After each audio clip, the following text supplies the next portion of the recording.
একবার একদল ধনী মুসলিম হজে যাচ্ছিলেন।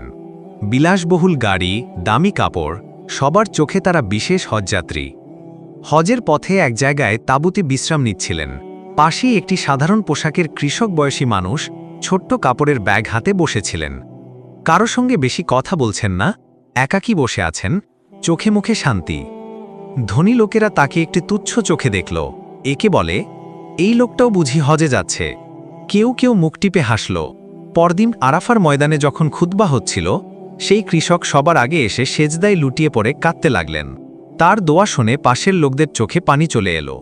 পরে জানা গেল, তিনি একজন দরবেশপ্রতিম মানুষ, নিজের শেষ সামান্য টাকা জমিয়ে হজ করতে এসেছেন। কারো সাহায্য ছাড়া একেবারে নিঃস্বভাবেই তিনি এসেছেন আল্লাহর ডাকে সাড়া দিতে। ধনীদের একজন লজ্জায় মাথা নিচু করে বলল, আমরা এসেছি সম্মান দেখাতে, আর উনি এসেছেন আত্মা সাজাতে। আসল হজ তো উনিই করছেন। সুতরাং হজ মানে শুধু সফর নয়, আত্মার পরিবর্তন।